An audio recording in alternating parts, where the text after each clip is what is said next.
Welcome, everybody, to All Things Aviation. I'm Vince Mickens, and this is a special edition. We're doing something a little different. We are live at Epps Aviation at DeKalb Peachtree Airport in Atlanta, Georgia. And with us is the iconic Pat Epps and his daughter, Elaine Epps. So welcome, you guys. Thank you for the hospitality of having us here to be able to do the show from here. And Epps Aviation started in 1965, 55 years ago. I remember going to your 50th anniversary in 2015, and the National Business Aviation gave you the Order of the Silk Scarf, and you've gotten the Living Legend Award, I should say the Harrison Ford Award from Living Legends in Aviation, and a bunch of other things. And we've been talking about your aerobatics and your 33 Bonanza and all kinds of good things.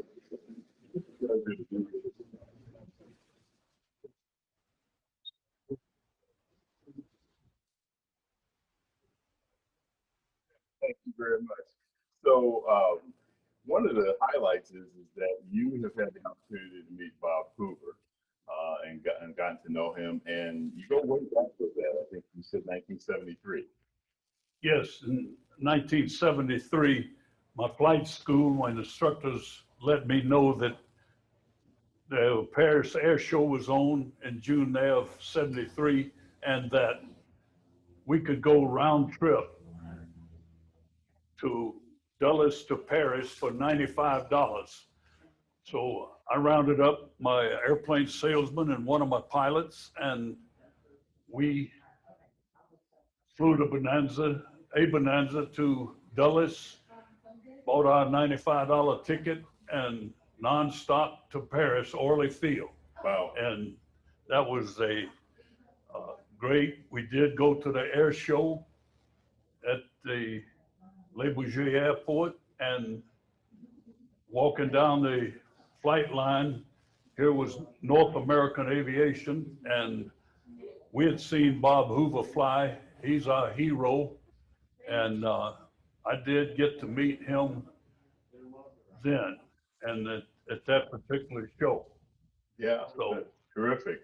Well, you've had quite a history here at DeKalb Peachtree Airport, and with your company that you've started had for 55 years. You guys have provide every kind of service that you can think of. The ones that come to mind to me are your air charter, the flight training you've had over the years, your aircraft sales. Speaking of which, I understand you guys are to be congratulated for your first Pilatus sales in this region. yes, we have. I think we've actually sold more than 100 the Pilatus. And in fact, if you look at our Epps Aviation logo, it has the PC-24 on it. Ah, nice. Yeah, Yeah, PC-24 is a great one. Well, thank you very much, Pat. We're going to be starting the program in a few minutes. I'm going to talk with your daughter, Elaine, who is the marketing director for Epps, and find out a little bit more about what you guys have been doing. So she's done us a good job. She got me to talk at the Smithsonian in '94, and very nice. Also, anyway, yeah, it's been a helpful. So as I mentioned, the history with Epps Aviation, and coming starts to come out of the COVID-19.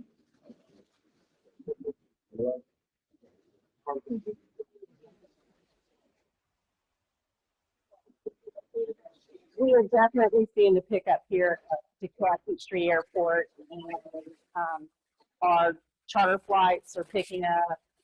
As you said, we delivered a PC-12 NGX in the that's the important designation. Yeah, in the first one in the Southeast Territory we did a couple of weeks ago, and our avionics install department is doing a Garmin G5000 install right now. The turbine shop is busy, and we have seen definitely a pickup in the mid-size and heavy jets, whereas before it was a lot of the smaller airplanes and private owners and pilots that were flying. But we're seeing a pickup, and fuel sales are coming back, and weather's good right now, so hopefully it will just continue to increase, and Yeah. and it will be that way throughout the U.S.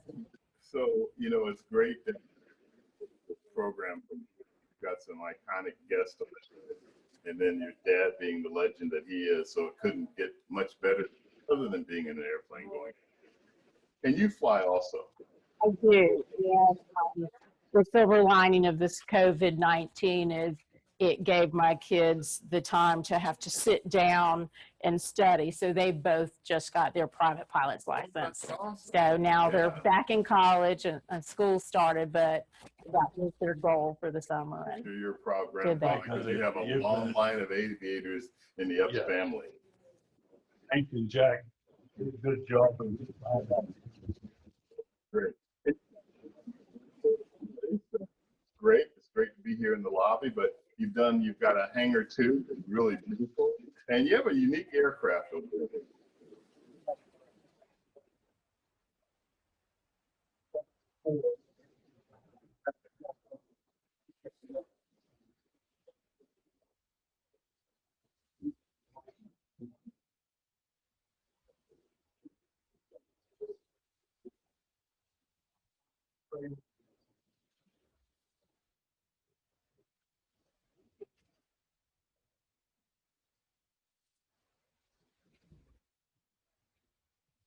6 months later, Billy Hulse, big name here in Atlanta, Billy Hulse, each craft built two in 74, couldn't sell them.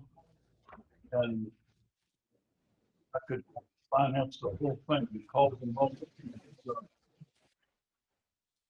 Found them in California, Hayward, California, and financed the whole thing.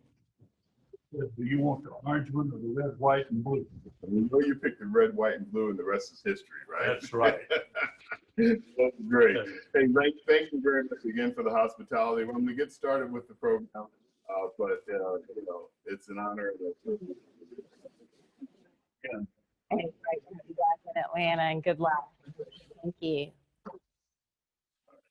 So let me introduce our distinguished guests, starting with Lou Sino, Chairman Emeritus at JSSI and Special Advisor to their Board of Directors. We also have Bill DeDecker, also a Chairman Emeritus with Conklin and DeDecker. And we have John Rosenbauer, retired Chief Executive Officer, Dassault Falcon.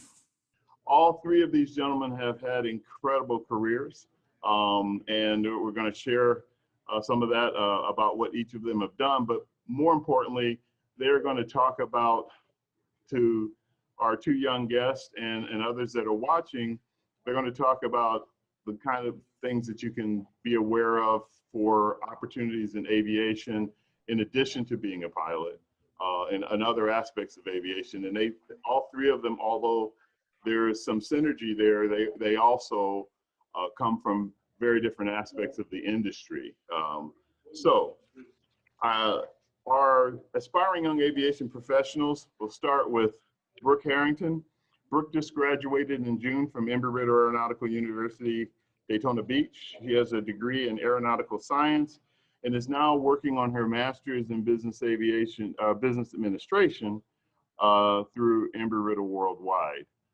And we also have Charles Terryhead. Charles graduated last year from ERAU in Daytona Beach with a degree, a business degree, and is currently a fleet development associate for Privera, a private air charter company down in Boca Raton, Florida.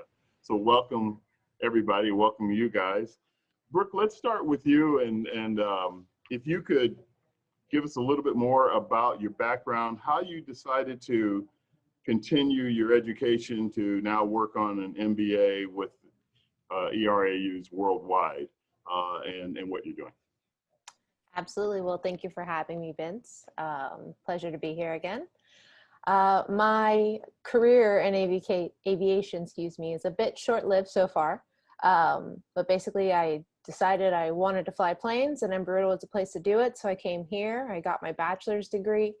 most of my pilot certificates, and was working on my CFI when we had a little bit of a speed bump here with our COVID. While it is a speed bump, it is definitely an opportunity to explore a little bit more business aviation, which is not something that was my main focus when I came to Embry-Riddle. So I'm working on my my master's in business administration with a specialization in finance through a worldwide university, and just kind of exploring some more options and trying to get to know more people in business aviation. I've actually met Charles through the BASA Association in Embry-Riddle, and that was one of my biggest kind of aha moments as to, oh wow, there is a whole other world out here in aviation I have not yet explored.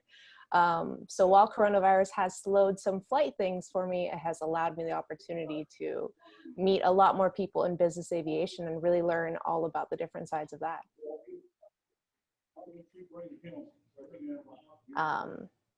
So I guess I'll kind of just get started here with some questions I have for our panelists here. We have 3 icons in aviation, if you will, very experienced men. I'll start off with Bill. I noticed that you have a background in economics and finance, as well as a bit of engineering too, and you were involved in the Apollo project. I just wanted to know how you got involved with that and what that experience was like. Well, thank you, Brooke. That's a very good question.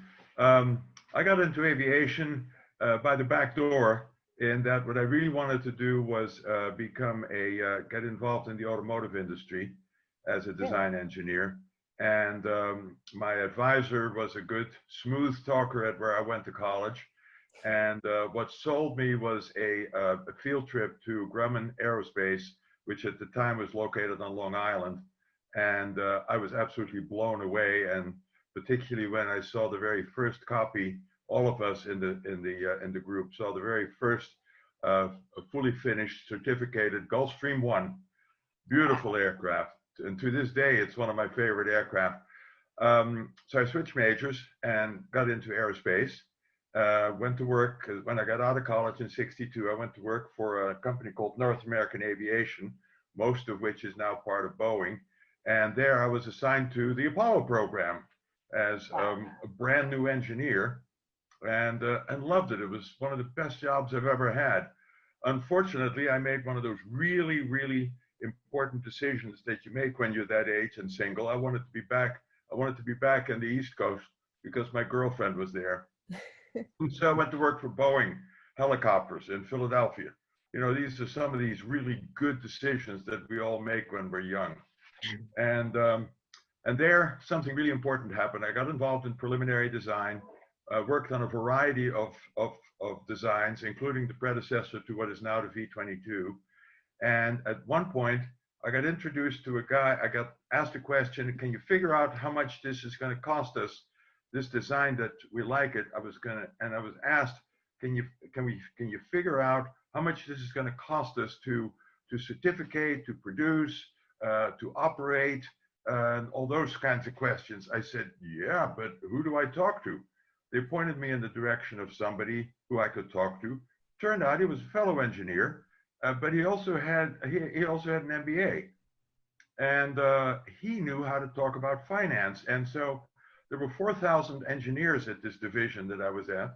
I was one of them, and he was one of about 12 or 15 engineers that also knew about finance. The same age that I was, he was a manager. I was a senior engineer 1. So the light went on, and I said, right, I wanted to go back to graduate school anyway. Looked at various options, ended up with a scholarship, a full scholarship at where I'd gone to undergraduate. But I asked for permission to take economics courses and finance courses. And my advisor said, yes, you can take those as long as I approve them. Why do you want to do that? I told him. He said, great idea. There are very few people in this industry that know both. And so he allowed me to do that. And that really launched me on a whole different career, because when I got out of that, yes, I went back to Boeing, but I ended up on the money side as well as the preliminary design side. And then when Boeing was having a bad time in 1970, I ended up in something called business aviation. I went to work for what is now Dassault Falcon Jet. It was an eye opener. There was a whole different world out there, and I got fascinated with it and spent the rest of my career in it. I went from Falcon Jet, I went to work for flight safety, and that's really an important, I'm about to make an important point here, that in this business, particularly in business aviation, but also in the airline industry, there's not just the big names, the big boys, Gulfstream, Falcon Jet, absolutely, Pratt and Whitney, absolutely, but there are also these vast numbers of high quality, hardworking, interesting support organizations, such as Flight Safety, CAE Simuflight, Dallas Air Motive, what is now my company's parent company, Jet Support Services. They provide important services that our industry couldn't exist without. And in many instances, they're smaller. They give you more of an opportunity to show your talent and move ahead if that's what you want to do. Absolutely. At Flight Safety, I was able to move up into senior management. And in the end, I left to do the ultimate, what to me had been an ideal for many years, and that's to start my own company together with an old friend from Falcon Jet that John also knows, Al Conklin, and we started Conklin and de Decker in 1989 and grew that, and ultimately a couple of years ago sold that to Jet Support Services. So my point here is that understanding finances and accounting, you don't have to be an expert at it, but it's important to understand their importance, because as a friend of mine said in the business, he said, look, you can design the greatest aircraft you've ever thought, that anybody's ever thought of, but if the dollars don't add up, it'll never fly. So that's one piece. The other piece is, don't just look at the big boys. They're wonderful companies, don't get me wrong. Also look at all the other support organizations that are there.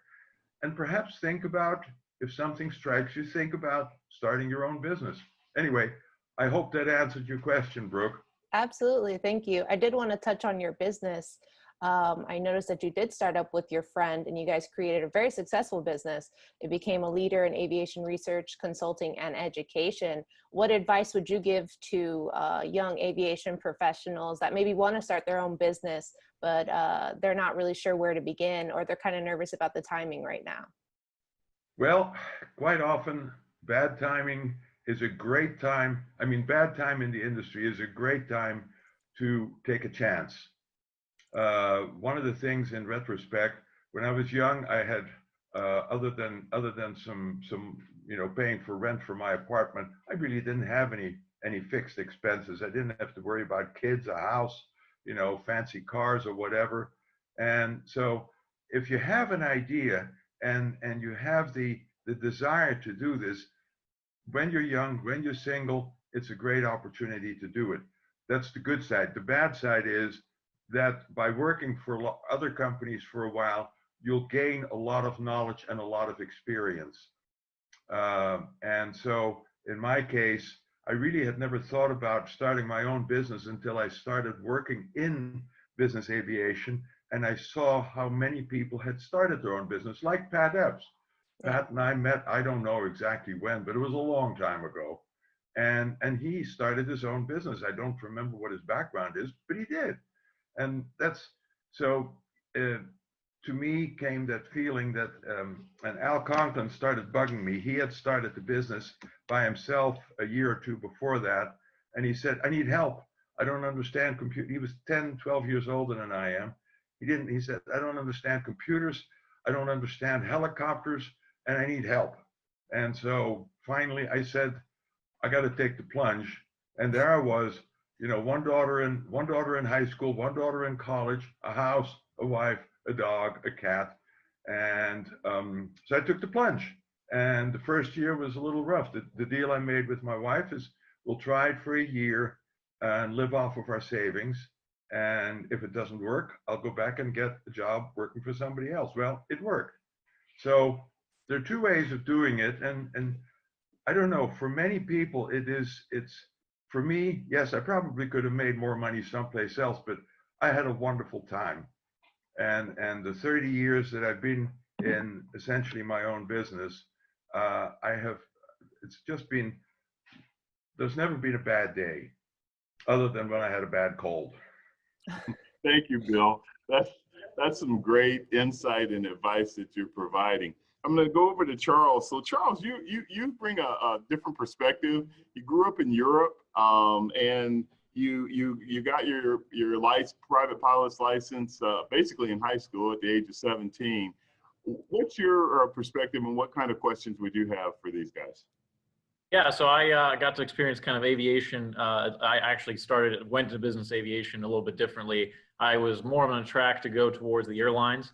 Had some experience in Ireland growing up. Was exposed. A good relative was in aviation, so I got exposed to that. One day, was able to actually fly in a Challenger 604 to Goose Bay, and that was kind of where the light bulb kind of turned on, and I then was like, wow, airplanes are cool, and this is what I want to do. And initially, I wanted to be a pilot. That was all I was set to do. And this person, a mentor, came up to me when I was 11 years old, or 10 years old. He was sadly passing away with cancer, and he looked at me and he said, Charles, don't be a pilot, buy an airport. And that was always his kind of thinking, was kind of think outside the box. He's like flying's very cool, but it's point A to point B. He's like, you can do more and kind of get your business background going, so you can do more than that, and you can fly for fun and you can do all that. But at the end of the day, do something different and do something more, and that'll be more fulfilling. So that's kind of how, long story short, ended up going to Embry-Riddle, meeting Lou, and Lou was pushing me kind of into the business aviation sector, as he does. He's obviously kind of Mr. Business Aviation. And I've done some internships for an aircraft lessor on the commercial side in Ireland, as well as an airline down in Colombia, and was kind of in the route of going to work for the airlines. And thankfully, thank God I didn't, based on COVID and some other things. But also just from a work perspective and just the industry, it's been a great experience over the last year. Learned a lot working for the charter company, and in sales and all that. And I think it's just an industry that's growing. It's obviously there's a kind of stigma that it's kind of like an old boys club, and that is not the case. I think there's a lot of diversity in the industry. There's a lot of push for diversity, and I mean that's a good thing. And a lot of companies are really kind of stepping up to the plate, which is great. So Charles, yeah, what can these guys help you with in terms of where you are now with your career path? Yeah, so I actually had a question for John.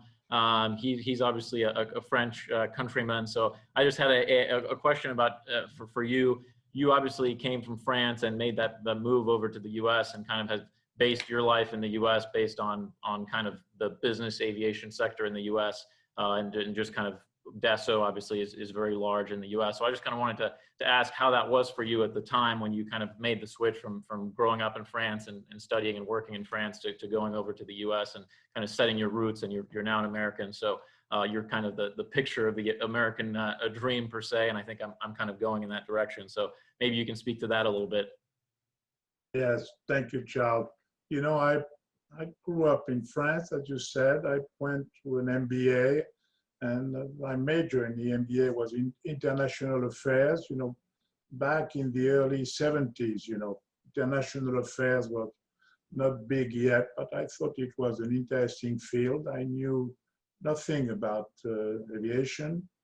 And I did a 1-year mandatory military service in France. And then I was looking for my first job. And then Dassault was well known in France primarily for their military fighters, the Mirage and the Rafale, but they were also starting the Falcon program with a joint venture with Pan American. Pan American was the #1 American airline, and they had decided to set up a separate division to distribute and support the Falcon in the US. And I joined, the little team was in charge of doing the liaison between the design office, the production, and the US and the Pan Am partners. So initially my job was more contract, finance, and then I was lucky to first move to the US in 79. And then from finance, I went more into the sales side because a lot of the sales guy at that time had, either, strong aviation background, but as Bill the Decker said, not much finance background. So I was on a regular basis traveling with sales guy to explain the finance side, the true operating cost, the true ownership cost of an airplane. And then, my career really moved more toward the sales. And then at some point, I went back to France, came back 25 years ago, and in 1996, I was promoted to president of Falcon Jet, and I've been with Dassault for about 45 years, and at the second half of my career in senior management, but based in the US.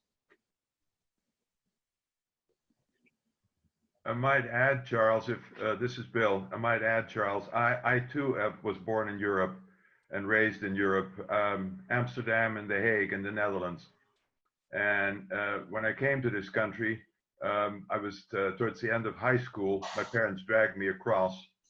I wanted to come, but interesting, you asked a question. I think one of the things I sense about your question is with respect to the business climate in the various parts of the world. And from my point of view, one of the things I really have enjoyed living in this country and working in this country, and still with a lot of contacts in Europe, including France and Holland, is that it is so much easier.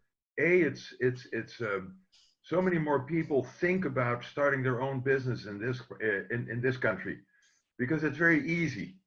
I remember when I started Conklin and Decker, and basically it took one day to incorporate.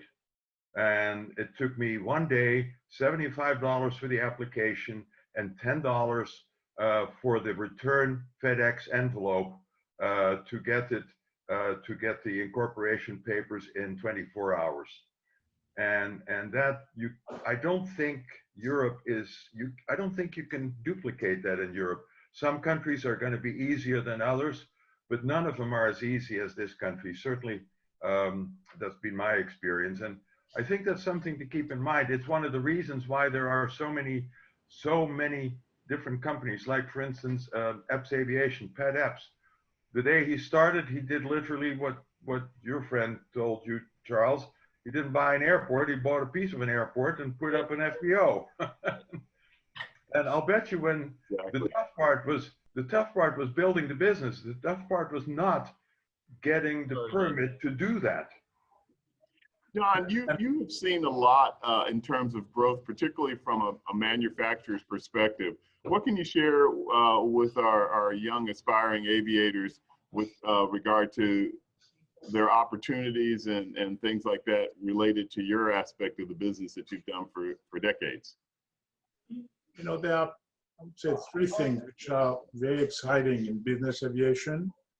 Number one, it's the most obvious, the product itself is fantastic, whether it's a Falcon, a Gulfstream, Bombardier, these are very sophisticated modern airplanes. And, that's something which few people know. And I just would like to make a quick comment about FedEx. Few people know that in the early 70s, Fred Smith got his MBA, I think, from Harvard. And, Yale. Yeah, and he had this idea of FedEx concept. Is the guys at Yale told him it was not a very good business idea, and he started FedEx actually with a fleet of 20 Falcons, which were converted to small cargo plane, and then the rest is history. But the business aviation has been, as Bill mentioned earlier, in many sides of aviation. But back to Vince's question,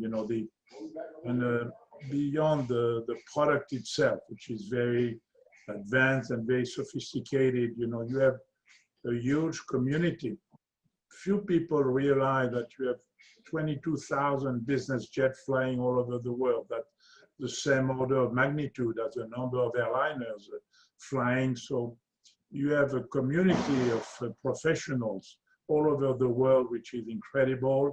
And of course, the pilots, but a lot of technicians, a lot of management companies, and we touched on that. So, all this very broad and very global community is fascinating. And the last but not least, because nothing happens without customers. And in the case of Falcons, we have entrepreneurs like Elon Musk, like Jeff Bezos, who need an airplane to be successful, and we have access to these people. But at the same time, we have also a lot of Fortune 100 companies, and all of them, basically have a business aviation department, either in-house or subcontracted to a management company. So when you take all this together, the extraordinary group of customers, the global talent we have worldwide, and again, the product itself, it's a fascinating community. And I think that it's different from the airline world, which is, you have millions of customers. It's a very different environment. And if I may say so, I think business aviation has more of a human touch because you know directly a lot of people. And again, that's been lucky to work in this business for almost 45 years. And that's why I never felt the urge to go outside of this industry. I think that's well said, and actually that's a great segue for Lucino, Mr. Business Aviation, as you were called earlier. And Lou and I go back in the business aviation world a bit. Lou, how about you share a little bit about your background and your perspective on this? Sure. Vince, I'd be happy to. I guess I would call myself the consummate wingnut. I grew up building airplanes in the basement with my father, was in a family retail business through high school and college, and was one of these guys who soloed when I was 16, got my private when I was 17. And the family sold the business when I was in my mid-20s, and I decided to see if I could make a living in aviation.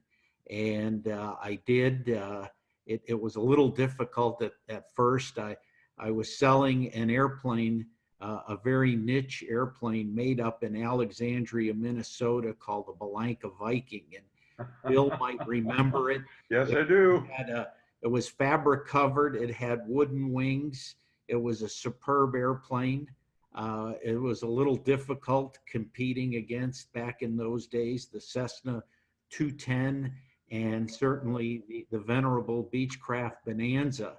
And then one day I saw an ad that GE Capital had that said if you had 1,000 hours and an instrument rating and you had a finance background, they were looking for sales reps. And the reason they wanted you to have 1,000 hours and an instrument rating is they would allow you to rent an airplane and to make your sales calls in your territory. I was living in Chicago at the time, and the office was in Glen Ellen, Illinois, a western suburb of Chicago. And I sent my resume in. I got hired and quickly got checked out in an F-33 Bonanza, which coincidentally, Pat Ebbs flew an aerobatic routine with the F-33 for years. I now have the pleasure of owning and flying an F-33. And Mr. Charles there is actually on my insurance, and I'll just say he's one of the few people that I allow to fly the airplane. But I segued from there, and I'm delighted Charles is back in this finance program, because really where I spent 3+ decades is in the aircraft finance and leasing business. And as a young sales rep for GE, I actually first called on Mr. Rosenballon in his office in Hasbrook Heights, New Jersey. John had a very challenging client looking for financing on a Falcon 50. And I strolled in, and he was kind enough to see me. And I said, John, I truly believe I can get this gentleman approved and close this transaction for you. And lo and behold, I did. And I guess, Vince, you know, in this industry, we're all friends. I mean, coincidentally, John, Bill, and myself, we all served, and I think you were on the NBAA staff. We all served on the NBAA associate member committee, AMAC as it's called. And then a few years later, I've got a shout out for John. John was heading up Gamma and said, you know, we need some good service organizations in Gamma. And he was able to get a bylaw change done, which allowed Jet Support Services. And at the time I was president of Jet Support Services, we then joined Gamma, followed by our good friend Craig Sincock, who runs Avfuel Corporation. So Absolutely. it's you know, excuse the expression, it's a very incestuous business. We all know each other. We all work together for years. But as I said, I spent 3+ decades financing and leasing airplanes. I then started a business aircraft finance group for McDonnell Douglas out in Long Beach, California. We were acquired by Boeing in '97, and then we were spun off to GE. And I spent my last 5 years commuting to Danbury, Connecticut, where I was senior vice president of aircraft programs, reporting to my good friend Dave Labrosi, who was running GE Capital Solutions at the time. And and then went to became president of JSSI in 2010. Was there for 5 years, and I'm still with JSSI. And now Bill and I are fellow JSSI teammates, both with an emeritus in our title. And we're very happy to bring Bill and his organization into the JSSI family 2 years ago. So again, I've got about 7,500 hours. I'm an ATP, but as I've said to you, Vince, never, as much as aviation flying is a passion, I never really aspired to fly for a living per se. And I see my good friend, Mr. Head, perhaps headed in that way. Charles owns a Mooney, so he's a fellow aircraft owner, and very happy to see him, you know, initially getting into charter management. And I could see his career going into working for somebody doing lease and loan transactions on some of John's fine airplanes in the next phase of his career.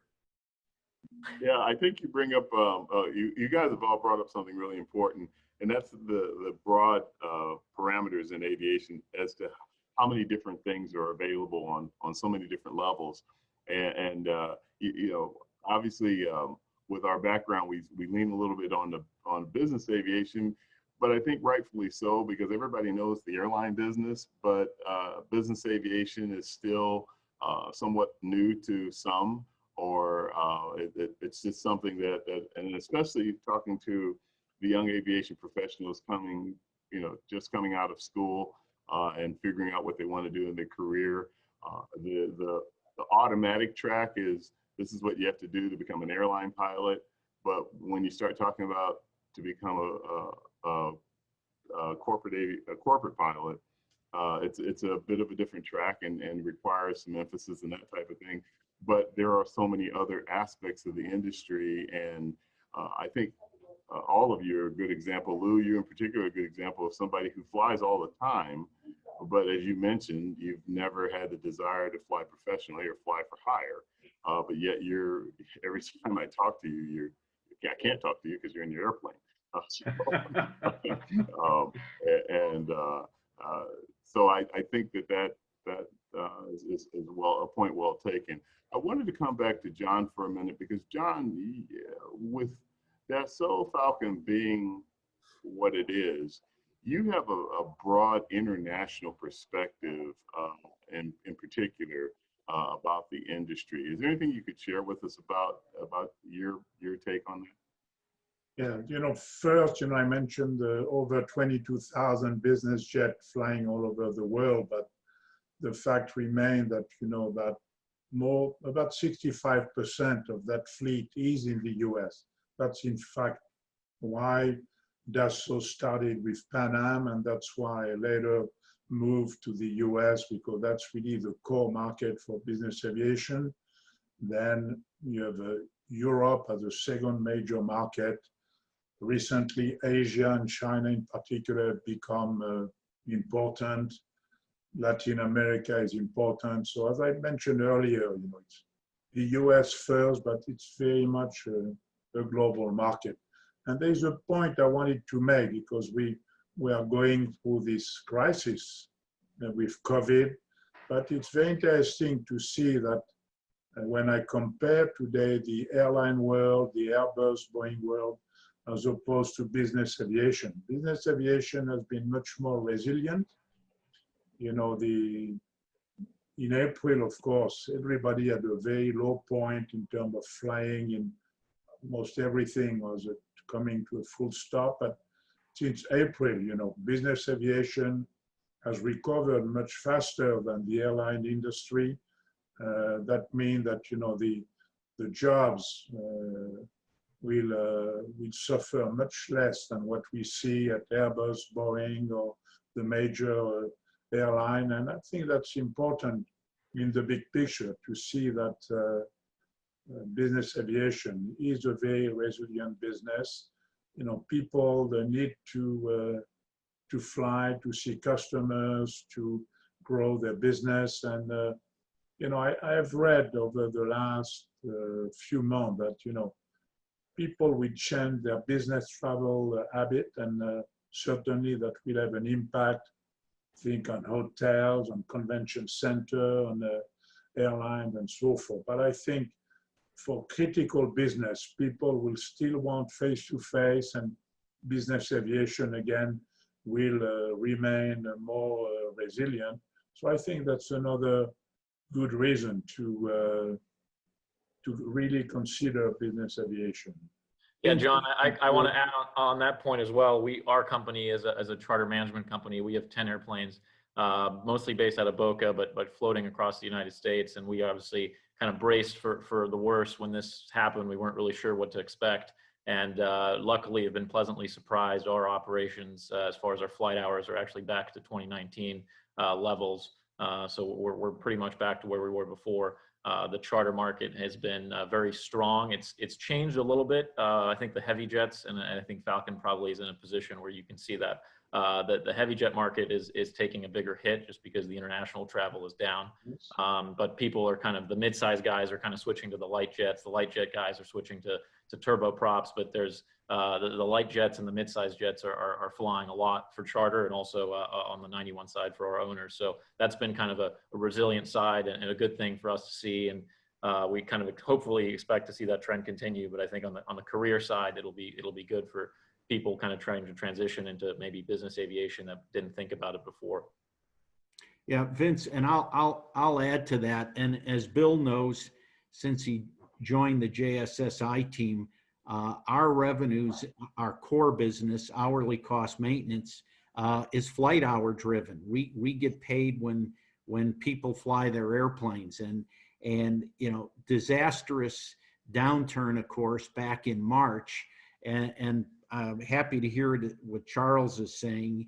And we've seen an uptick here over the summer.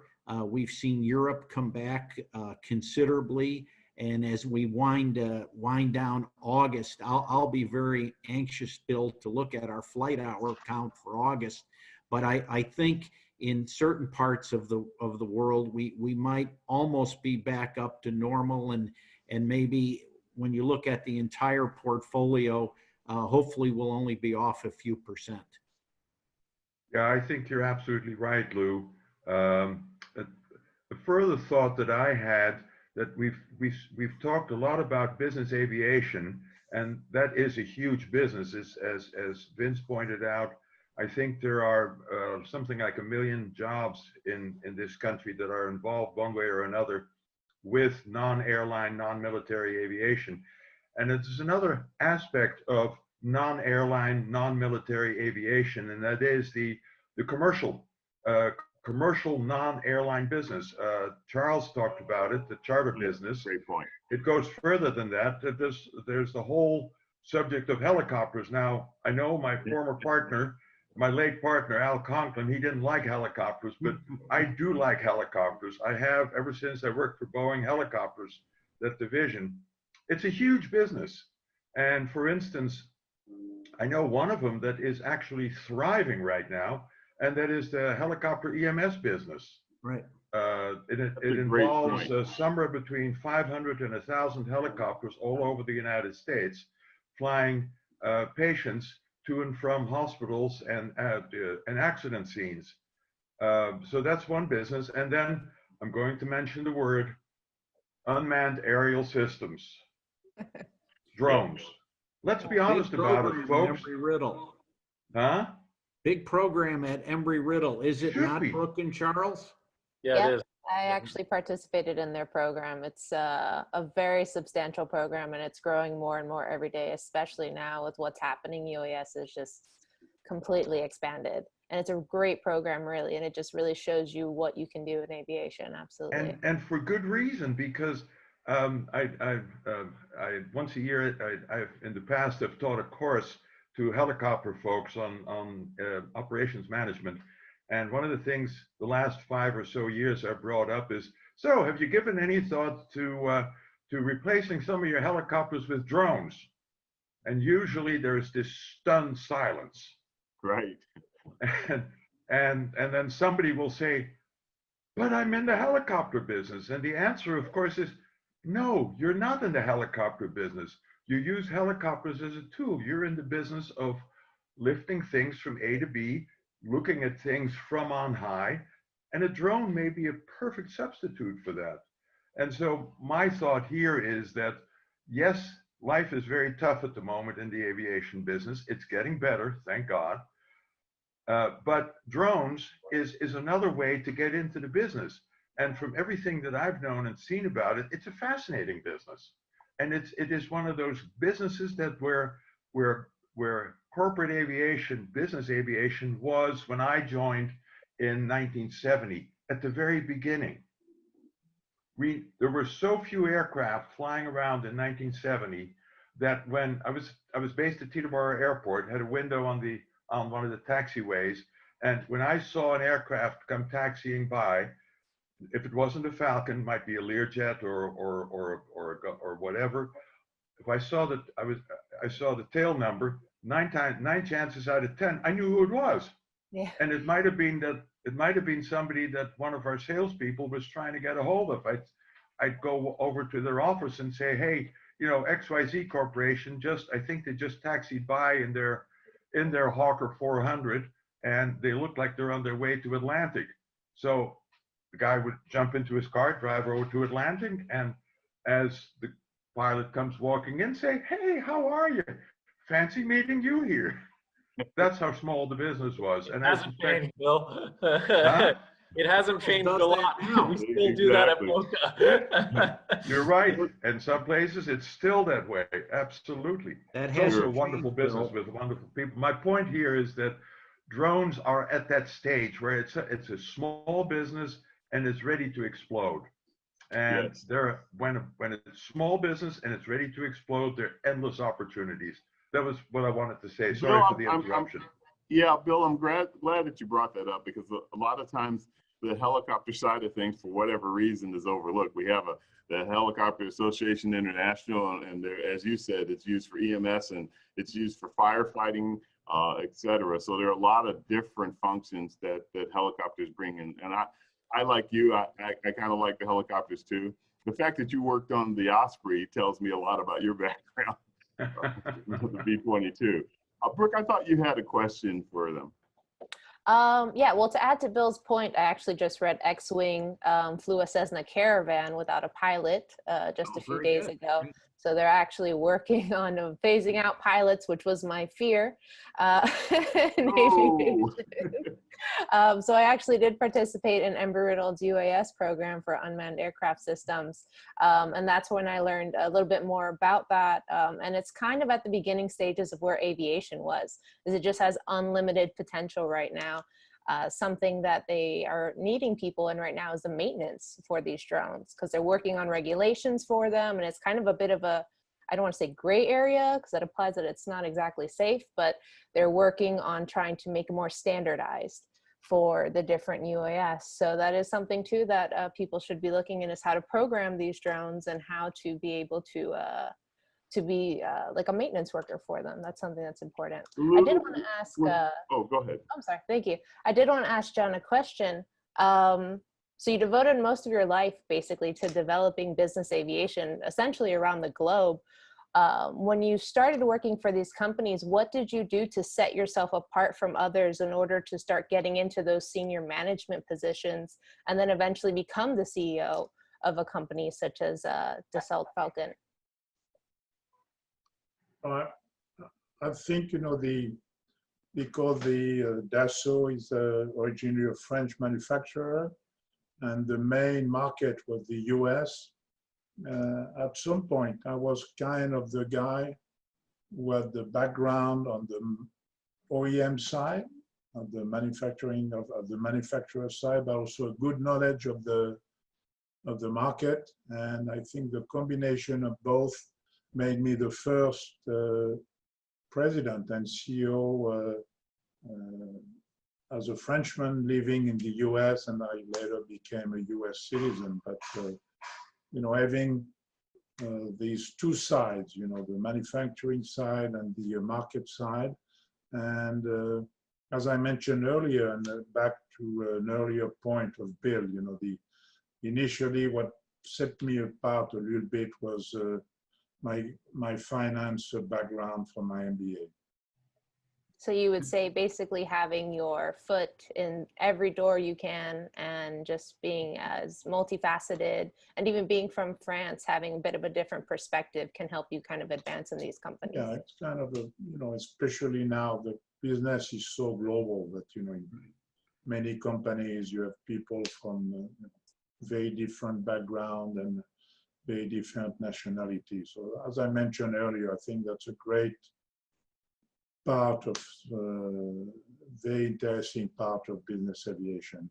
Just would like to make a little, not promotion, but the people sometimes think about business aviation as just the CEOs flying over and so forth, but business aviation has also a very wide activities, and I'm involved in one which is not always well known. I'm the chairman of an organization called Corporate Angel Network. And over the last 25 years, we've flown 30,000 flights for people who need to go from their home to a city where they receive a treatment for their cancer. And in fact, majority of them are children. So it's interesting to see that business aviation has also, can also help in many situations when there were, big storms in many islands. A lot of companies volunteer their plane to carry people, material, and so forth. Well, that's another very interesting angle of business aviation, giving back to communities, because the business airplane is a very flexible and unique tool. From a sales standpoint, in the US, we have about 500 airports welcoming regional or big airlines, but you have 5,000 airports which business aircraft can use. So very flexible. Brooke, I'll add one other element in addition to what John just said, and that's the passion. You have to have the passion for the industry, and in particular, the passion for the segment of the industry in which you are currently participating. And my colleagues there with John and Bill, I noticed that the first time I walked into John's office, it wasn't just, hey, Lou, can you help me? He was truly vested in getting his client taken care of. And Bill mentioned teaching his helicopter class. And Bill, many years ago when you started that, you asked me to speak at one of your classes following an HAI, and Right, I did. And your passion for the industry and for helicopters in particular became very evident during that class, my friend. Thank you.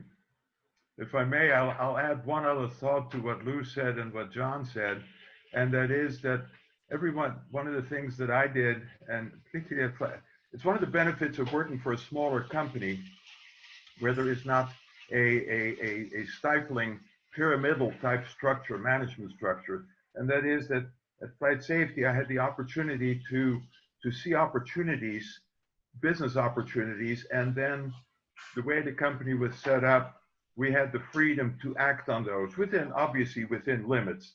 But it allowed me one day, together with another guy in the company, we came to the conclusion that Flight Safety was doing a wonderful job training pilots for business aircraft and had expanded into training pilots for airlines. And here was this whole field of training pilots for transport category aircraft in the military, specifically the Air Force. So it was the opportunity to, there was a request for proposals coming out, and we dove into it. And yes, it spent a little money, but it worked. And out of that, to cut a long story short, Flight Safety now has a very successful division that focuses on military pilot and maintenance technician training. And it came about because the company I was with was small enough and was managed so that there was the opportunity, if the folks in senior management had an idea, they could build it into the beginnings of a new business, and it worked. And I wasn't the only one that did that. Others did the same thing in Flight Safety and in other companies. It's one of the things that pushed me into starting my own company. Anyway, that's another aspect of getting high up in your company is have ideas, see opportunities, and then act on them. Bill, I think this is kind of a good transition.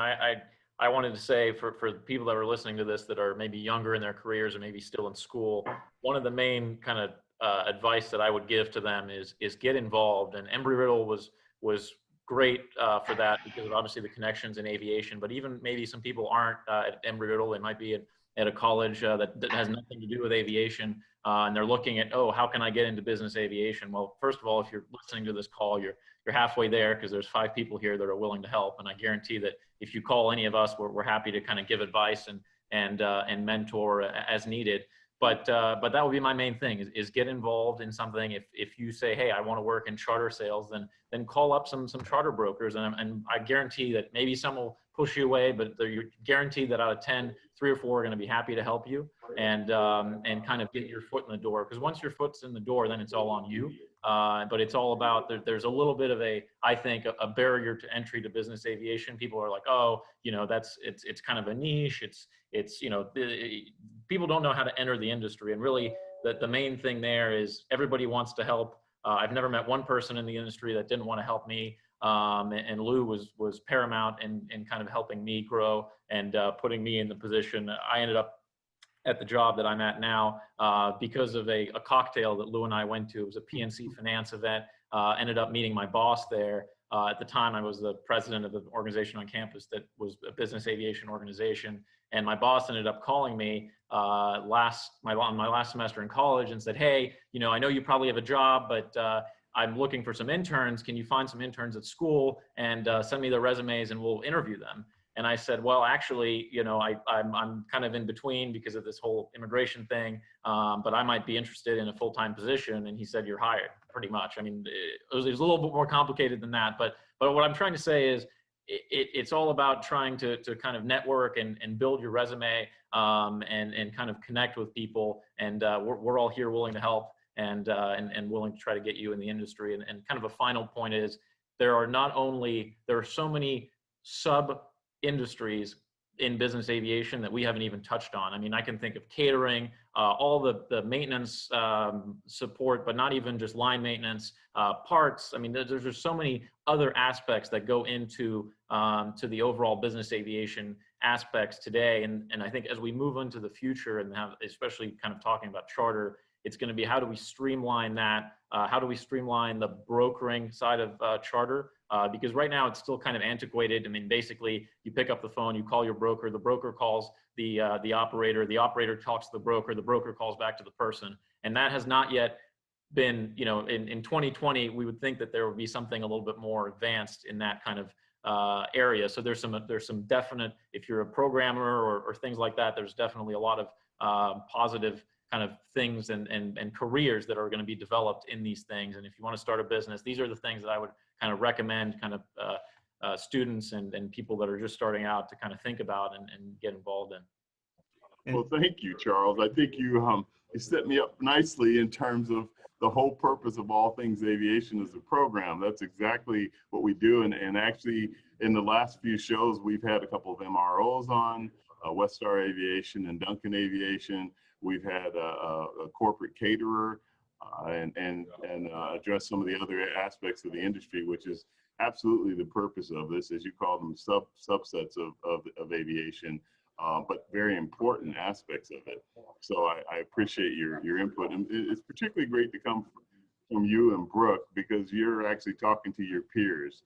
Yeah, you guys are fresh out of school and just starting your careers. So it's great for them to see, you know, that besides the guys that have a lot of gray hair, that there are people that they can relate to even more about the industry. So I appreciate that. We are about out of time, and I always like to give our professional guests an opportunity to do a quick comment as we wrap things up. So I'll start with John.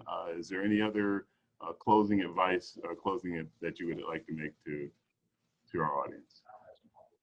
I think, as all of us said and discussed, I think business aviation is unique, and but in the big picture, it's mostly a people's business. And you know, I think, you know, in the big picture, it's pretty unique, as I said earlier, in terms of people, in terms of product, and for all the young people in terms of opportunities. So, you know, then there are a lot of different things you can do, as we said. So I hope many young people decide to go into business aviation. Thank you. Lou? Yeah, Vince, thank you. Great program, and I want to thank you for doing these. I've had the opportunity to catch most of them. But just let me conclude with a brief shout out for the David B. O'Malley College of Business, which is the college at Embry-Riddle where Charles is currently enrolled. And that particular school does a great job of connecting young people with business, with careers in business aviation in a non-flying role. And Brooke, no, I love Worldwide too, but and Mr. O'Malley, whose name is on the college, just created a new position, executive in residence. And coincidentally, the first gentleman holding that position is Pete Ager from right where you are in Atlanta, just retired from Van Allen Group. And his job there is to really connect young people like Charles with people like JSSI and Dassault and other companies in our industry. So we recruit from there, and it's a good spot. And again, thank you for doing this. Thank you, Lou. Thank you, Lou. Bill? Well, thank you first, Vince, for putting this on. It's a wonderful opportunity to have a chance to meet these two young people who are just at the beginning of their career. My closing thoughts are: I've spent the last 50 years in business aviation and in non-airline, non-military aviation. It's been a wonderful career. I have met more pleasant people, more thoroughly enjoyable people than I can possibly mention. Never met really anybody in this business that is not a pleasant person and that one can get along with. Everybody is always willing to help, even your competitors. It's an amazing thing. And I really encourage both of you, Brooke and Charles, to keep forging ahead in this business. Yes, I know life is a little tough at the moment, but you're doing the right thing, getting a little more education. And I suspect you'll enjoy the heck out of yourselves in your career in this business. Thank you. Thank you. Well, thank you guys for taking the time out of your schedules and everything to be on the program and to share your wisdom and your insight with regard to what is a great industry. I'm a little biased about it, but aren't we all? And I hope that it's been helpful to both of our young aviation professionals that are on today, as well as those who are watching. On behalf of the Bob Hoover Legacy Foundation, our president, Tracy Forrest, and Chairman Mike Herman, I'd like to thank everybody for watching. We are at Epps Aviation at Peachtree DeKalb Airport, or DeKalb Peachtree Airport, depending on who you ask. I really appreciate Pat Epps and his daughter Elaine Epps, along with their staff, providing great hospitality. As you can hear, it's busy here. There's a lot of activity going on. I had to keep my mic muted most of the time because there were aircraft coming and going, et cetera. So it's been great. I hope you guys had a good time. And again, thank you for being on board. So until next time, take care. You guys be safe, fly safe, blue skies. Charles, great See ya. to See you. Bye. Thank do the you. program with you. Thanks all. Have a great day. Pleasure. Good Thank luck, you. Brooke. Good luck, Charles. Thank you, Thank you. Bill.